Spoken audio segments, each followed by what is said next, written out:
वो इसलिए कि आज हम जो जीवन जी रहे हैं, भौतिक साधनों की होड़ में जो हम भागे चले जा रहे हैं, उसमें हमारे साथ कुछ समस्याएं पैदा होनी शुरू हो गई हैं। वो समस्याएं तन की भी हैं, वो समस्याएं मन की भी हैं, वो समस्याएं धन की भी हैं।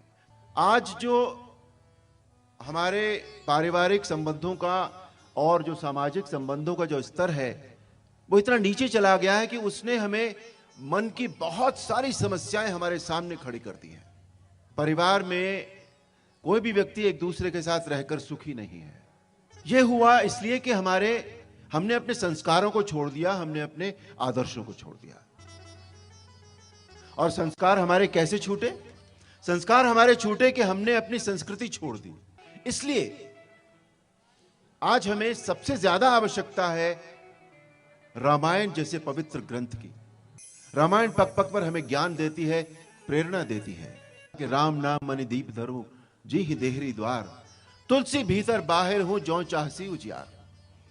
कि राम नाम के मणि को अपने मुख की देहरी पर रख ले, जीभ पर रख ले। जैसे दीपक घर की ड्योढ़ी पर रखते हैं तो बाहर भी उजाला जाता है और अंदर भी जाता है, इसी तरह तेरे मन के भीतर भी उजाला हो जाएगा और बाहर भी उजाला हो जाएगा। मेरी प्रार्थना केवल इतनी सी है कि राम कथा को केवल कहानी की तरह न सुने। उसके हर प्रसंग में कुछ न कुछ छुपा है, तत्व छुपा है। तो कथा सुनते हुए उस तत्व को भी जाने और उसे अपने फिर जीवन में उतारे। प्रभु ने एक आकाशवाणी की कि तुम सब डरो मत। मैं पवित्र सूर्य वंश में अपने अंशों सहित मनुष्य का अवतार लूंगा। कश्यप मुनि और आदिति ने बहुत भारी तप किया था, उन्हें मैं पहले ही वरदान दे चुका हूं। वो अयोध्यापुरी में मानवों के राजा बनकर दशरथ और कौशल्या के रूप में प्रकट हो चुके हैं। मैं उन्हीं के घर में गोकुल में श्रेष्ठ 4 भाइयों के रूप में अपनी परात पर शक्ति सहित अवतार लूंगा। तुम सब डरो मत। मैं पृथ्वी का सारा भार हर लूंगा, तुम सब निर्भय हो जाओ। है प्रगट कृपाला दीन दयाला कौशल्या हितकारी, हर्षित महतारी मुनि मनहारी, अद्भुत रूप विचारी। प्रभु की लीलाओं का अर्थ इतना ही है कि जो अजन्मा है, जो व्यापक है, जो इच्छा रहित है, जो निर्गुण है, जिसका न मान है न रूप है, वो अपने भक्तों के लिए तरह तरह के अलौकिक चरित्र करता है। वही प्रभु की लीलाएं होती हैं। स्वयंवर की शर्त आप सब जानते हैं, शिव के धनुष को उठाकर उस पर प्रत्यंचा चढ़ानी थी। सभी राजाओं ने कोशिश की, प्रयत्न किया, लेकिन कोई भी राजा सफल नहीं हो सका।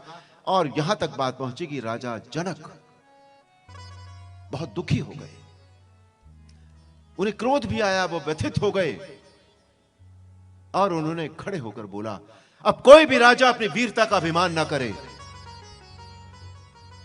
अब कोई भी राजा अपनी वीरता का अभिमान न करे। मैंने जान लिया है कि पृथ्वी वीरों से खाली हो गई है। यदि मैं जानता कि यह होगा तो ऐसा प्रण करके उपहास का पात्र न बनता।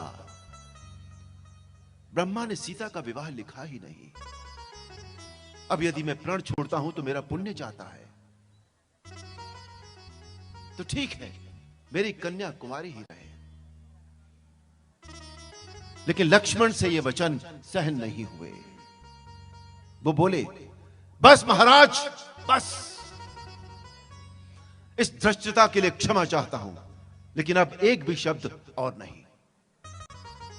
इस सभा में इतनी अनुचित और इतनी लज्जाजनक बात कहने से पहले आपको यह याद नहीं आया कि इस सभा में सूर्यकुल शिरोमणि रघुवंशी श्री राम भी बैठे हैं। और जिस सभा में एक भी रघुवंशी बैठा हो, उस सभा में कोई इस तरह की बात करने का साहस भी नहीं करता। मुझे मेरे भैया के चरणों की सौगंध है, मैं इस पूरे ब्रह्मांड को कच्चे घड़े की तरह उठाकर फोड़ सकता हूं। मैं सुमेरु पर्वत को मूली की तरह तोड़ सकता हूं। यह धनुष तो चीज ही क्या है, कहिए तो इसे कुकुरमुत्ते की तरह मसल डालूं, कहिए तो इस धनुष को कमल की डंडी की तरह चढ़ाकर 100 योजन तक दौड़कर चला जाऊं। बोलिए राजीव लोचन भगवान की। कैकई की कुबुद्धि रूपी जमीन में मंथरा दासी वर्षा ऋतु की तरह आई थी। कुबुद्धि रूपी जमीन में मंथरा दासी वर्षा ऋतु की तरह आई थी। कलह का एक बीज डाल गई, एक अंकुर फूटा और 2 वरदान उसके पत्ते बने, 2 वरदान उसके पत्ते बने। कैकई को भवन में चली गई, वरदान उसके पत्ते बने, 2 वरदान उसके पत्ते बने। कैकई को भवन में चली गई। राजा दशरथ और नहीं सहन कर सके, बोले कैकई तू मेरा मस्तक मांग ले, पर राम के विरह में मुझे मत मार, मुझे मत मार। मेरा काल तुझे पिशाच होकर तेरे पीछे लग गया है, जो तुझसे ये सब कहलवा रहा है। ये मेरे किन्हीं पापों का परिणाम है, जो इस समय विधाता मेरे विपरीत हो गया है। याद रख कैकई, तेरा कलंक और मेरा पछतावा मरने के बाद भी नहीं मिटेगा। जब तक मैं जीवित रहूं, आज के पश्चात मुझसे कभी कुछ न कहना। और ये कहते कहते राजा दशरथ बेसुध होकर पृथ्वी पर गिर पड़े, ये प्रार्थना करते हुए कि कल सवेरा ना हो, सवेरा होगा तो राम को वन जाना होगा। श्री राम जो दोषों से रहित हैं, सूर्य कुल के सूर्य हैं, वो बहुत ही मधुर और कोमल वाणी में बोले, माता पुत्र वही बड़भागी होता है जो माता और पिता दोनों के वचनों का पालन करता है, जो अपने कर्मों से दोनों को संतुष्ट करता है। मुझे लगता है आज विधाता मेरे अनुकूल है। भरत जैसे भाई को राज्य देने के लिए मुझे किसी की आज्ञा की कोई आवश्यकता नहीं, मैं उसे ये राज्य प्रसन्नता पूर्वक दे दूंगा। सीता जी ने यह समाचार सुना। एक पत्नी का पति के प्रति कर्तव्य देखिए।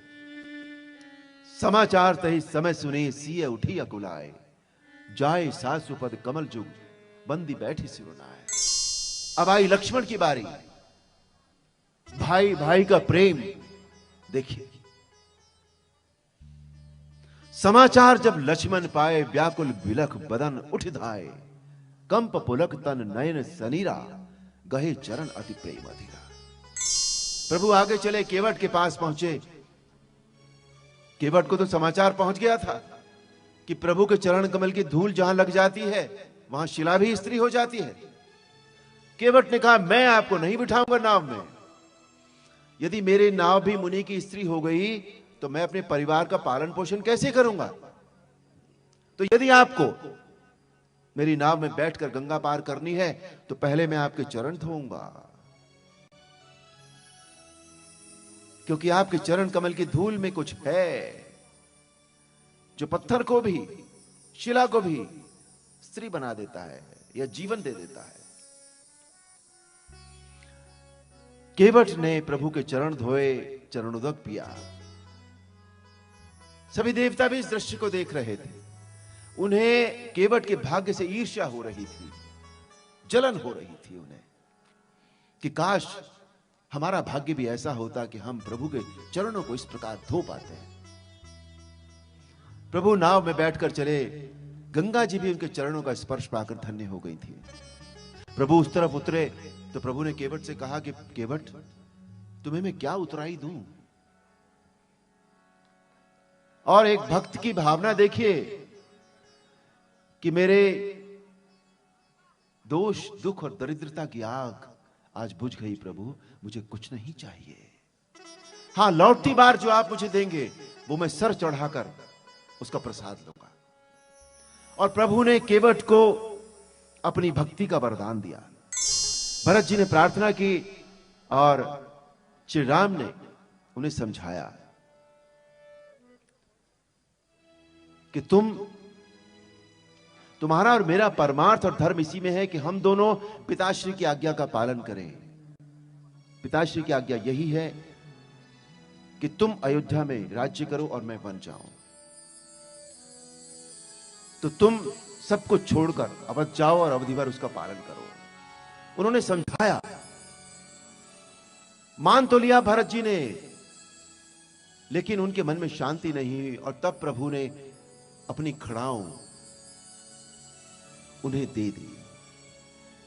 प्रभु करी कृपा पावरी देनी, सादर भरत शीश धरि नव कंज लोचन कंज मुख कर कंज पद कंजारुण श्री राम जय जय राम श्री राम जय जय राम कंदर्प अंग। सुनने व देखने के लिए अपने इस चैनल को सब्सक्राइब करें और नए वीडियो के लिए बेल आइकन को क्लिक करना